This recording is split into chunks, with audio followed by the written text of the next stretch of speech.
नमस्कार मित्रों। Good morning friends. Think line के एक नए संस्करण में आप सबका स्वागत है। Very welcome to you. A warm welcome. क्योंकि आज हम इस विषय पे बात करने जा रहे हैं जो आपको हमें सबको स्पर्श करता है। और ये विषय है भारतीयता का।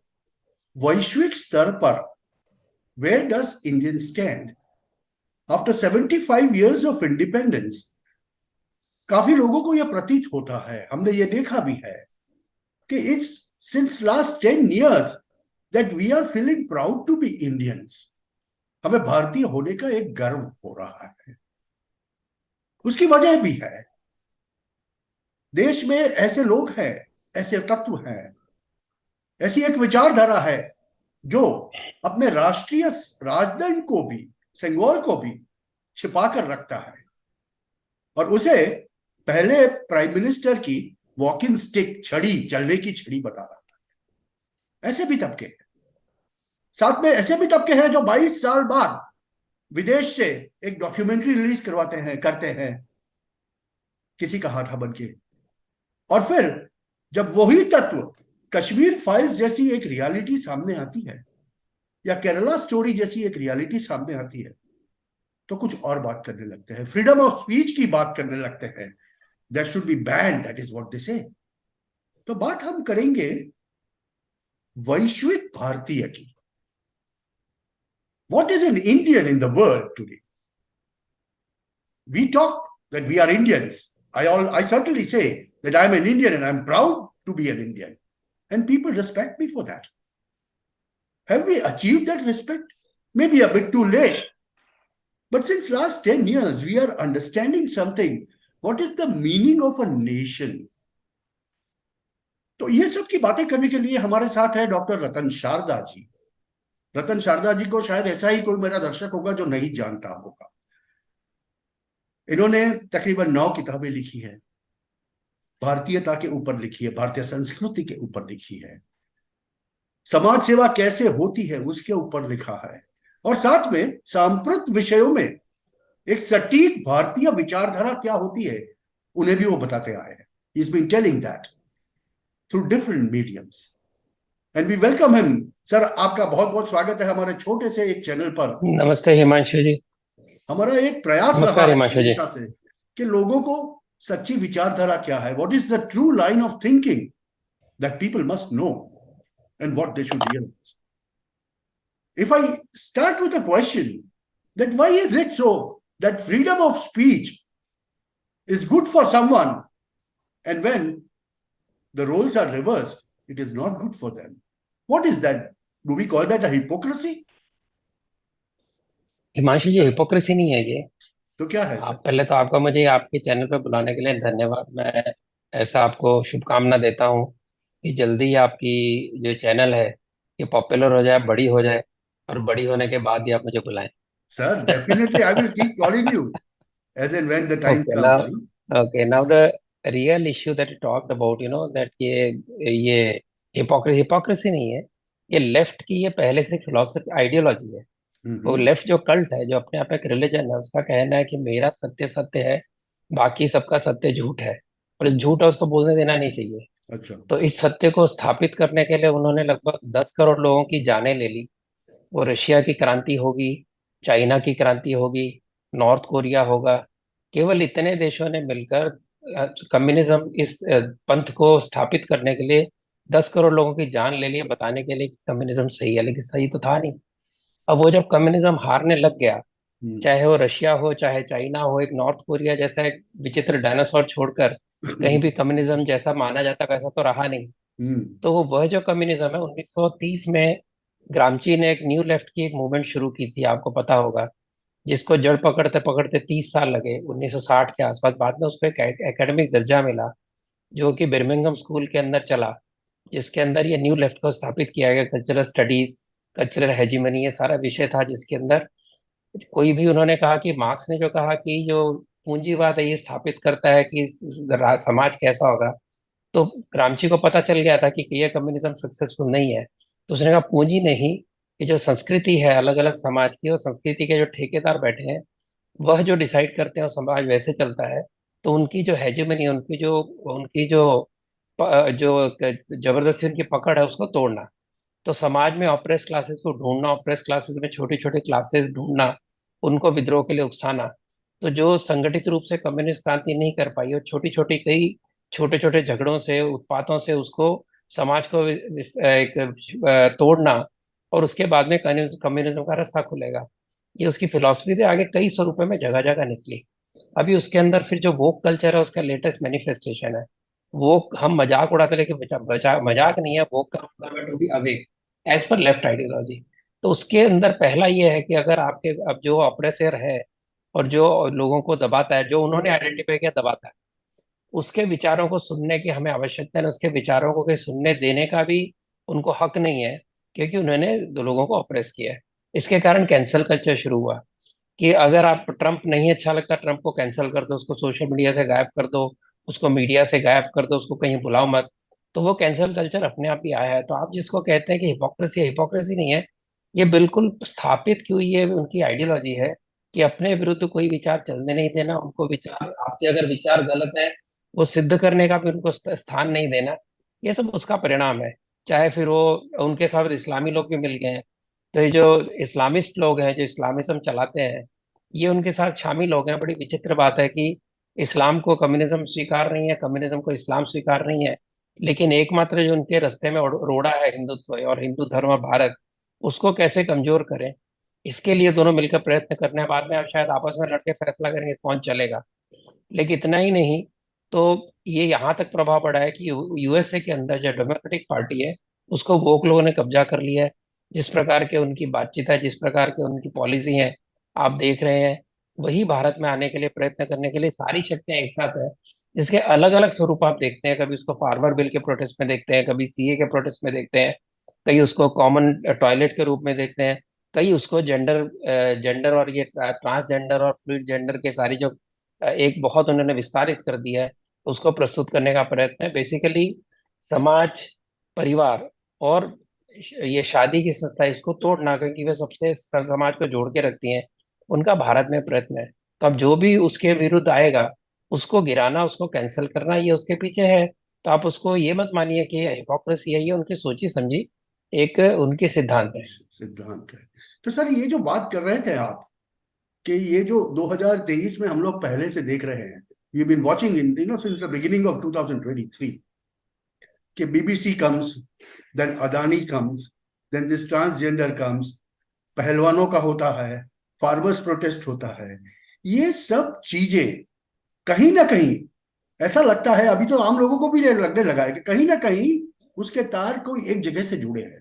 और उसमें भी जब एक बाजू केरला स्टोरी आती है, मगर दूसरी तरफ कर्नाटक जैसे राज्य के अंदर एक 4% वोट का डिफरेंस जो जनता दल एस से ट्रांसफर होकर कांग्रेस में गया, जिसकी वजह से एक तबके का, एक माइनॉरिटी कम्युनिटी का, जिसकी वजह से that that was a big reason that 50 seats were contested within the margin of 5,000 votes, and BJP lost it.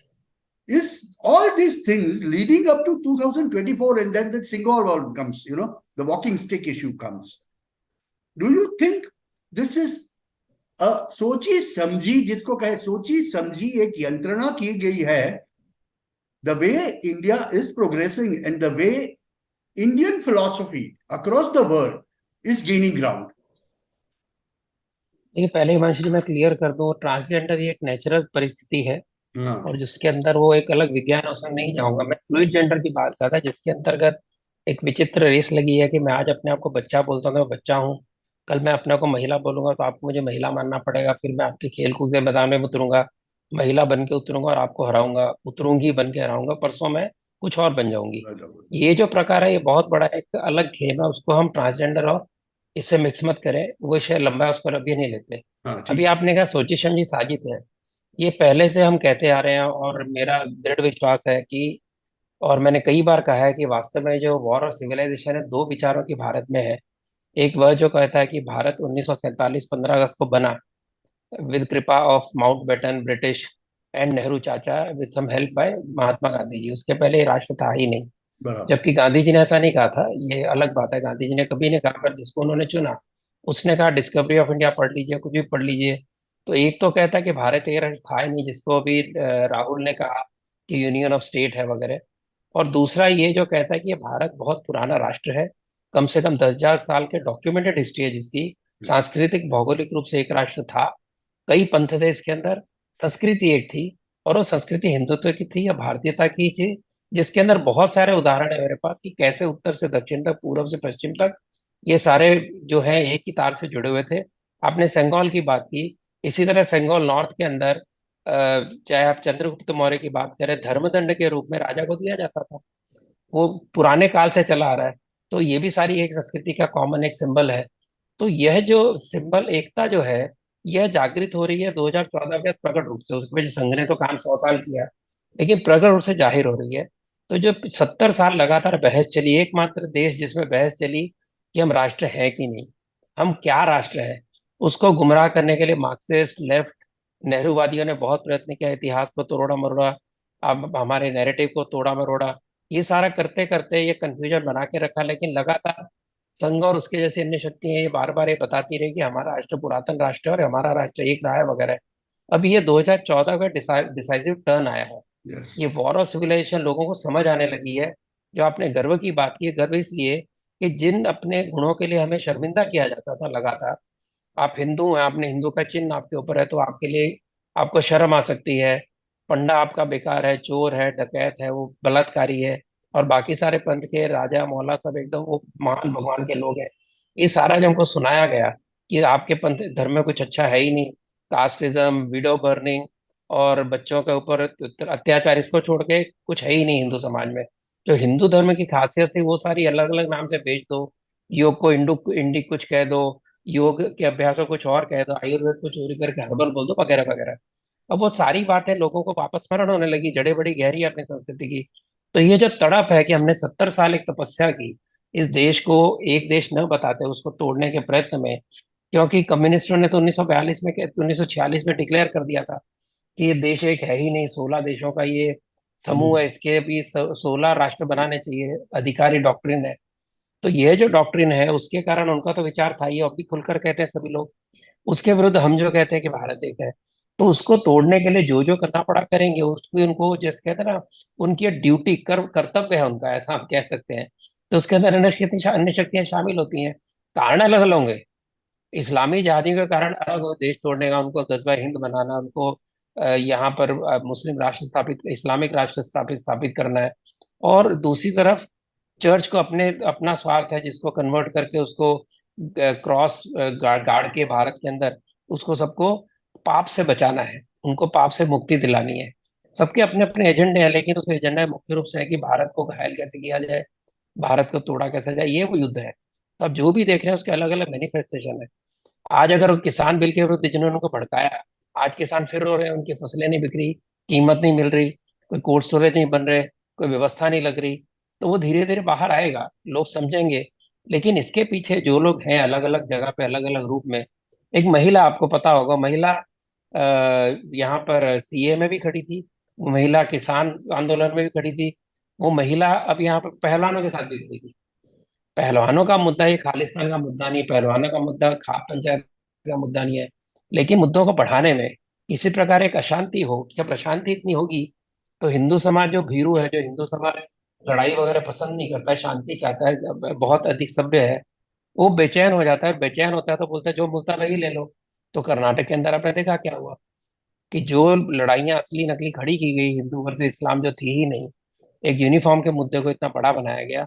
उस मुद्दे को देखते हुए और एक तरफ कहा गया कि भाई ये जो भी हिंदुत्ववादी संगठन उन पर बैन होना चाहिए वगैरह, तो वो सारे तो एक तरफ हो गए क्योंकि उनके लिए सारे संदेश थे।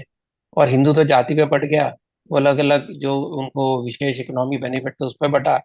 बीजेपी ने काम नहीं किया, एक अलग मुद्दा है। लेकिन यह जो वोट कंसोलिडेट हो उसके पीछे कारण है, जेडीएस इनको साथ नहीं दे सकती, वो इनको नहीं हरा सकती, ये देखते हुए एक मुश्त वोट उधर पड़े।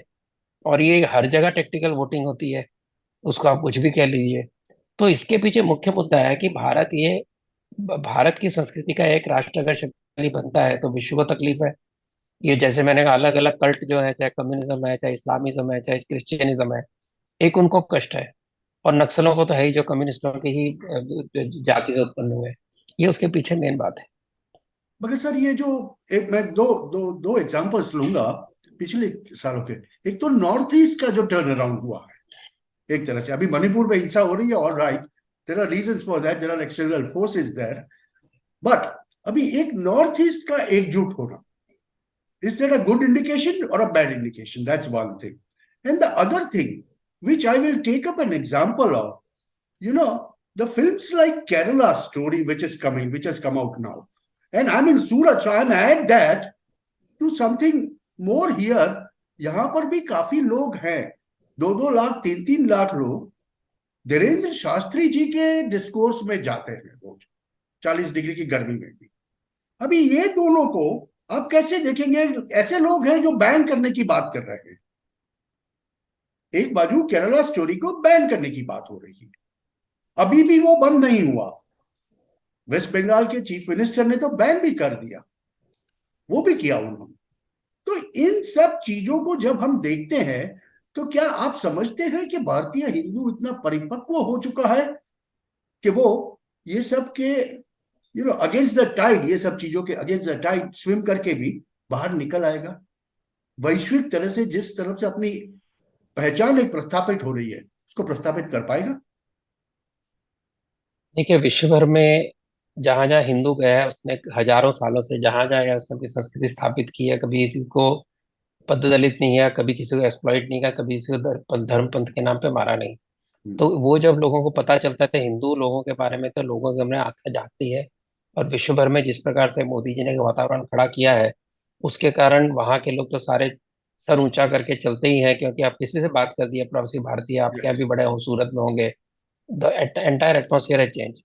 नॉर्थ ईस्ट की बात करेंगे, नॉर्थ ईस्ट को चर्च के हाथ में देने का बहुत बड़ा काम पहले ब्रिटिश ने, बाद में वही काम आजाद सरकार ने किया आजादी के बाद भी। यस। और वहां पर जो बड़े तौर पे कन्वर्जन हुआ, उसके कारण आके सेपरेटिज्म को बहुत बल मिला, जिसके अंदर चर्च ने अपने उनको अपनी मेजोरिटी आने के बाद ये कहा कि तुम तो अलग राष्ट्र हो। और जो यहाँ से जुड़े हुए सारे लोग थे उनको धीरे धीरे वो कैसे जड़ों से काटे, उनका बड़ा प्रयत्न था। उसके कारण अलगाववाद को बहुत बल मिला। और क्योंकि सरकार का पीछे साथ था, इसके लिए कोई भी कोई काम करता था उसको बहुत तकलीफ होती थी। संघ ने वहाँ 70 साल काम किया, वहां पर सेवा कार्य किए, स्कूल चलाए, विद्यालय चलाए। वहाँ के जो जनजाति है उनके अंदर, उनकी जनजाति के अंदर जो एक लज्जा का भाव खड़ा किया था चर्च ने, उसको दूर किया। वो करते करते परिस्थिति आप देख रहे हैं कि 70 साल में बदली। और जो अंदर बदली हुई थी परिस्थिति 2014 के इलेक्शन के बाद उभर कर बाहर आई। और जिस एरिया को पूरा निग्लेक्ट किया गया था, केवल वोटों के लिए जाते थे 5 साल में एक बार, बाद में मिलके लोग पैसे खाते पीते थे, पैसे पहुंच जाते थे, डेवलपमेंट होता नहीं था। वहां के लोगों को लगता था हम भारत में है ही नहीं, क्योंकि यहाँ के लोग भी उनको ऐसे ही ट्रीट करते थे। 2014 के बाद बहुत तेजी से सारा वातावरण बदला। उनको लगा हम भारत के यंग हैं, बिल्कुल सही है, देखिए हमारे यहाँ डेवलपमेंट हो रहा है, हमको सरकार पूछ रही है, हमको सारा अपना लग रहा है। उनको शक्ति मिली, बल मिला, इसके कारण एक नई वहां लहर चली, जिसका परिणाम आज हम वहां देख रहे हैं। उसके पीछे 70 साल की तपस्या, संघ और अन्य हिंदू ऑर्गेनाइजेशन की, उसमें रामकृष्ण मिशन होगा, उसके अंदर बनवासी कल्याणाश्रम होगा, इस सब ने काम किया। और वो उसका परिणाम आपने उसके बाद देखा, उसको बल मिला वहां पर विकास की बिल्कुल नई एक धारा बहने के बाद। कभी आप नॉर्थ ईस्ट गए होंगे पहले और अब, तो आपको जमीन आसमान का फर्क दिखेगा। उसके कारण एक तत्व का भाव जागा।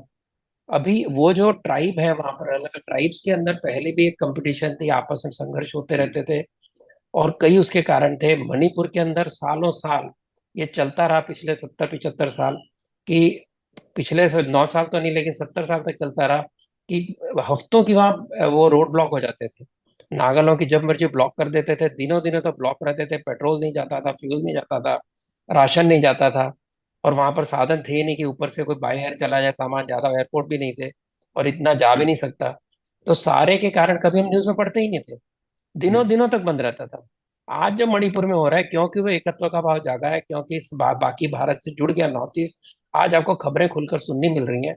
वरना वहां पर ये संघर्ष चल ही रहे थे। और जो बोलबाला था हिंसा का, जिसके कारण कोई घर से नहीं निकलता था, जिसके कारण कोई भारत के बारे में अच्छी बात करने से डरता था, जिसके कारण जैसे मैंने कहा जब मर्जी मणिपुर को ब्लॉक कर दो और जब मर्जी उसके सारे रास्ते रोक दो अपने आंदोलन के लिए, जिसके लिए कोई कुछ करता नहीं था, कोई बात भी करता नहीं था, जिसको राजदीप सरदेसाई ने टेरनी ऑफ डिस्टेंस कहा था। यस। उनको समाचार देने के लिए भी उनके पास कोई ताकत नहीं थी या इच्छा नहीं थी। वो सारा बदला है। तो यह जो हिंसा है बहुत गलत हुई है, और इसके ऊपर उपाय करने के लिए अमित भाई वहां बैठे ही हैं। लेकिन उसके बाद भी ये बाहर आ रहा है आसानी से क्योंकि वहाँ का वातावरण बदला है, और ये अल्टीमेटली इससे अच्छा ही होगा कि दोबारा सब वहाँ पर जो गड़बड़ चल रही है उसके बारे में लोगों को पता, अच्छी बात है। और वहाँ सुधार होना आवश्यक है क्योंकि ये बहुत सालों के संघर्ष है, अलग अलग जातियों के, अलग अलग ट्राइब्स के। तो ये कभी ना कुछ होगा, लेकिन जो 9 साल में वहाँ चित्र बदला है, ऐसा कभी था नहीं कि कर्फ्यू लगे हुए हैं, आप झंडा नहीं लहरा सकते भारत का, आप उसके बारे में बात नहीं कर सकते। आज से कुछ साल पहले तक वहां पर तिरंगा झंडा लगाना ये बहुत बड़ा एक रिस्क था। और 26 जनवरी, 15 अगस्त को 3 दिन, 4 4 दिन, 6 6 दिन बंद रहता था वहाँ। वहाँ संघ के लोगों ने स्कूलों के अंदर पहले झंडे लगाने शुरू किए थे, अब ओपन में कार्यक्रम होते हैं।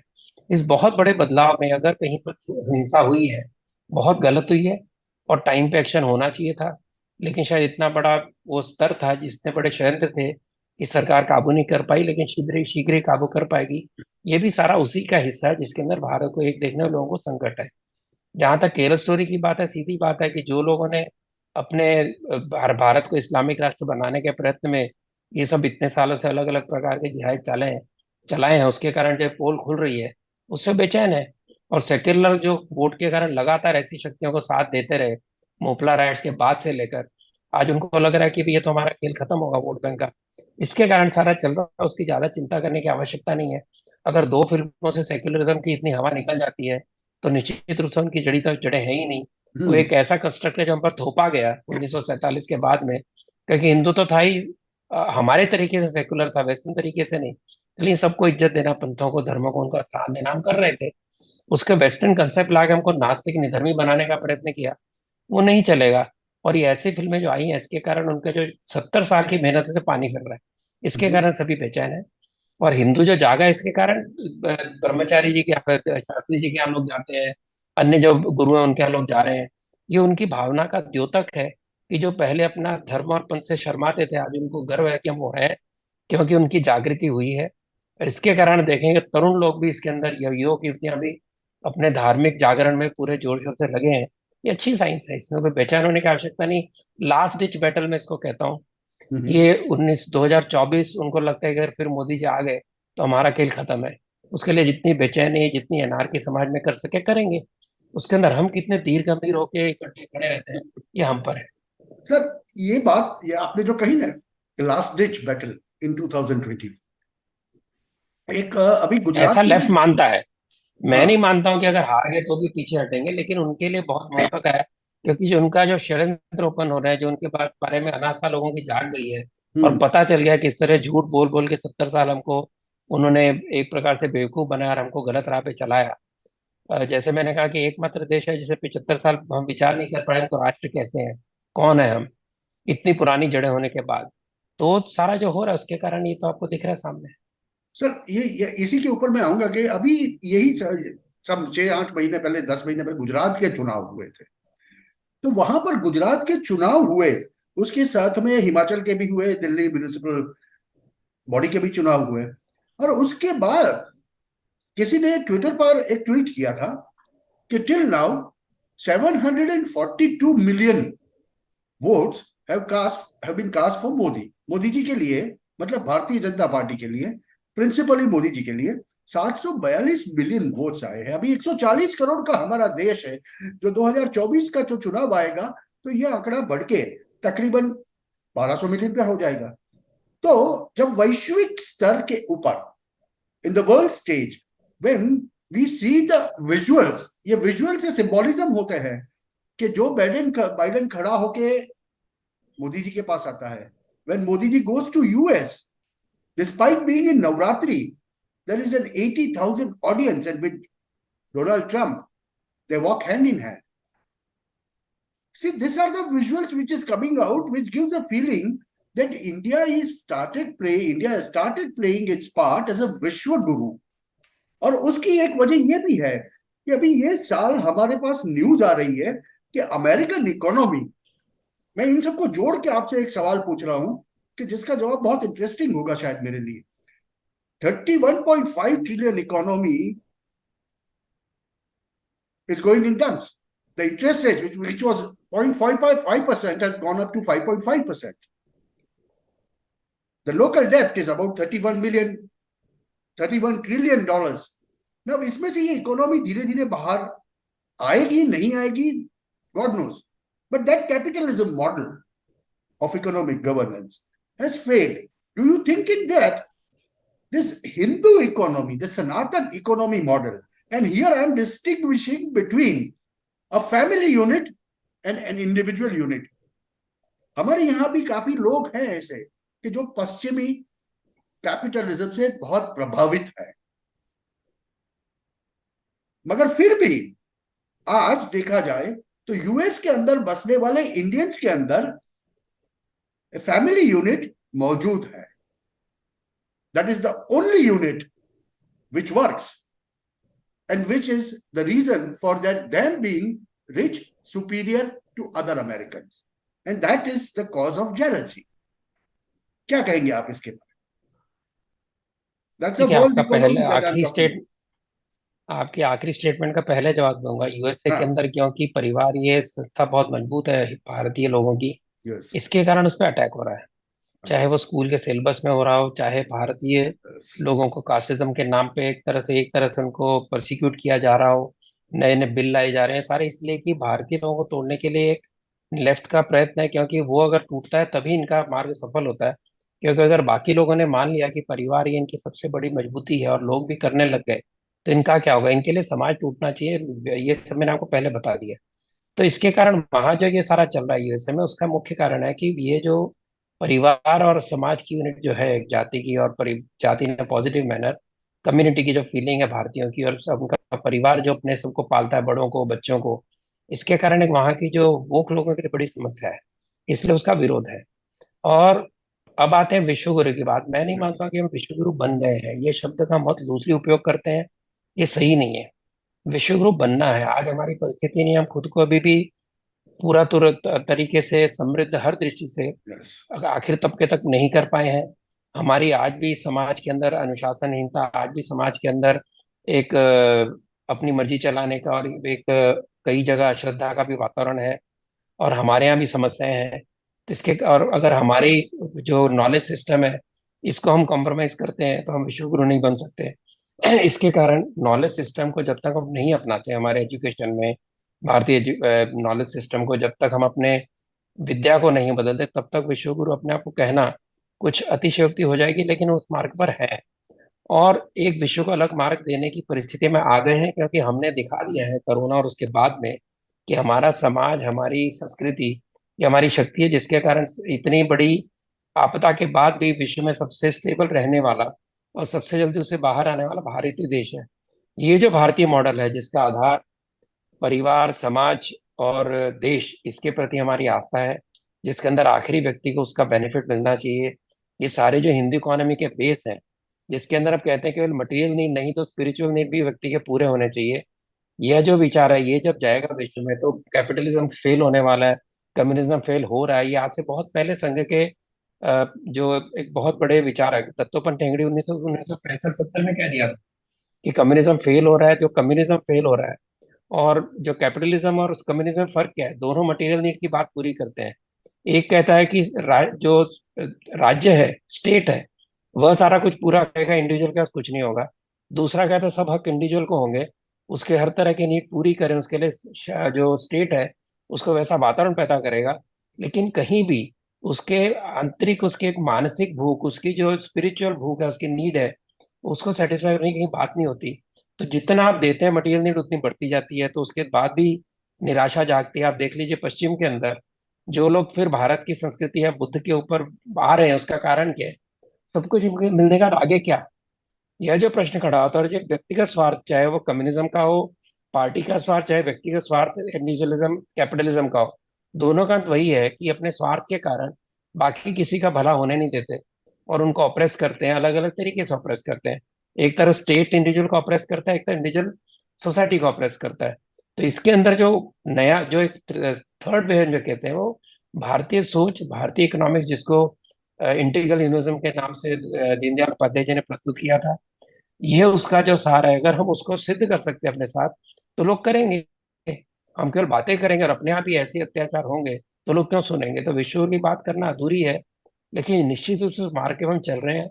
अगर हम इसको अपनी शिक्षा पद्धति में, अपने विचारों में, अपने कर्म में लगाते हैं, और जो एक समाज के प्रति हमारा एक समर्पण रहता है उसको जगाते हैं देश के प्रति, तो निश्चित रूप से लोग हमारी ओर देखेंगे।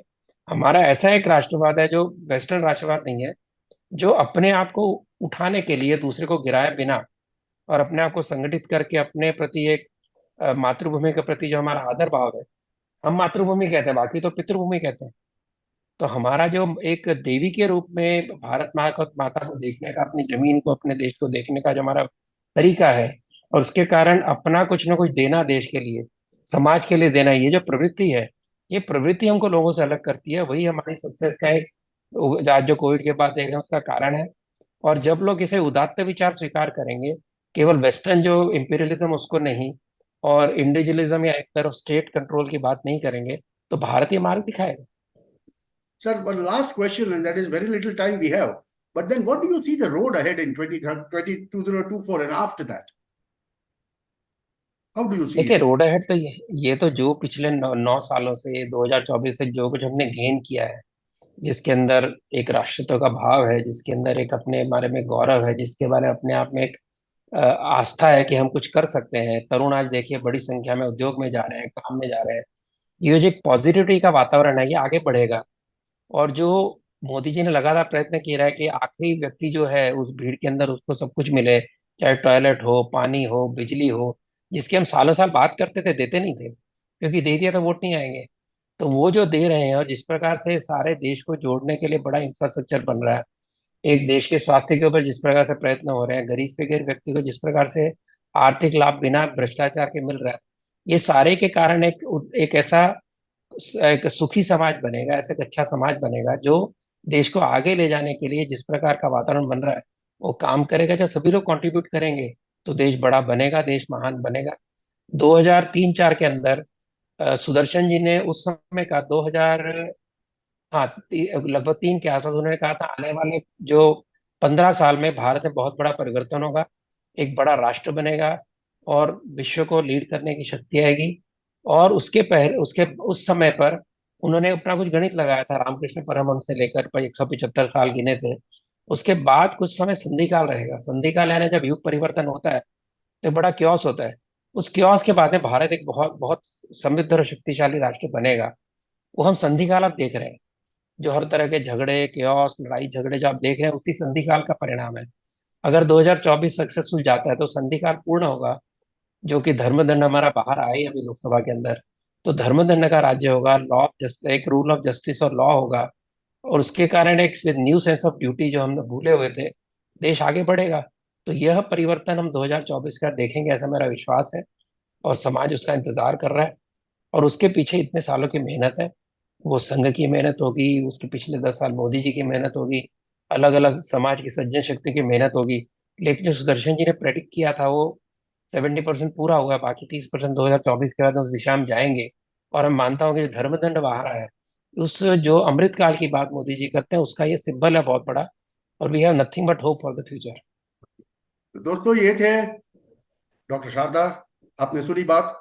और जाते जाते मैं एक छोटी सी चीज कह दूं। भाजपा के एजेंडा में तीन प्रमुख प्रमुख चीजें थी। राम मंदिर बनाना, जो बन गया है तकरीबन। 370 का एब्रोगेशन कश्मीर, कलम 370 को निकाल दे, वो भी हो चुका है। अभी तीसरी चीज, जो शायद सबसे मुश्किल है, वो यूनिफॉर्म सिविल कोड की।